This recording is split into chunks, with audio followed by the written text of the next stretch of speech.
Professor, thank you for your presentation. And this, of course, begins the portion of the meeting for public comments. And so I'm going to begin the meeting with a public comment that I'd like to issue. So this is the comment that I want to put forth. This is not a comment from the board necessarily. Many of them may feel this way, but this is what I know. Okay, in response to Mr.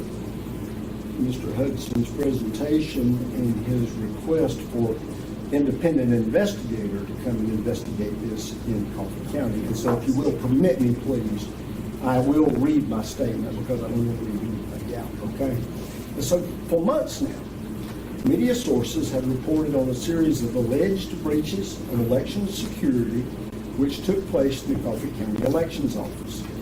Beginning on January 7th, individuals were apparently improperly provided access to the Elections Office. Widely distributed the video on the media, seems to show that our former election supervisor granted this access to our office. It has been reported that there were at least 2 more incidents in the month of January. There is video evidence which also suggests that while inside the elections office, these individuals were given access to election equipment, software, and election data. The video also contains evidence that along with the former election supervisor, a former election board member was present when these events took place. According to media reports, Gabe Sterling of the Georgia Secretary of State's office referred to some of the individuals who entered the elections office as data collectors, and said the data collectors illegally accessed the server and voting machines. And if you know Gabe Sterling, he's the chief officer of the Secretary under the Secretary of State. He also said it's criminal behavior, and that's why the GBI is involved, and why we can't get into too much detail at this time. Gabe Sterling also is reported to have said, what we're seeing basically is the elections director in Coffee County was the threat vector here that allowed the unauthorized access to these individuals.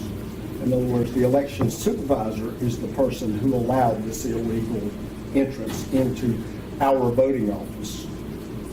The Coffee County Board of Elections did not authorize the former election supervisor or anyone else to give these individuals access to the elections office, nor does it approve, endorse, or sanction such conduct. The board acknowledges that unauthorized access to elections equipment could have wide-ranging and detrimental impacts on our voting system.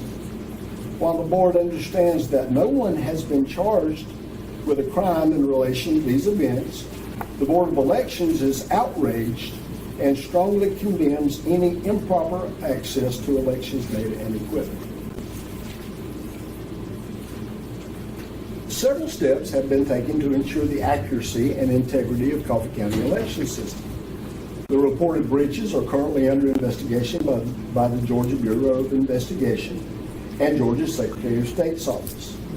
The Secretary of State replaced Coffee County elections equipment, an action which the Secretary of State is reported to have said puts an end to any argument that the results in Coffee County and anywhere else in Georgia for that matter will not accurately reflect the will of Georgia voters. Further, a new election supervisor has been employed, and the board member who was present when some of these events occurred has since resigned due to the fact that he moved out of the district he was representing. 2 elections have been conducted since the breach, and risk-limiting audits have confirmed accurate results in both elections. Democracy is sacred to the members of the board. The success of the form of self-governance that we enjoy in this country depends on free, fair, transparent, and accurate elections. Your right to vote is sacred to us. Voters expect to be able to trust their elections officials, and we will work hard to regain your trust. The members of the board pledge to follow the rules and laws that protect the integrity of Georgia elections. And so that's my statement.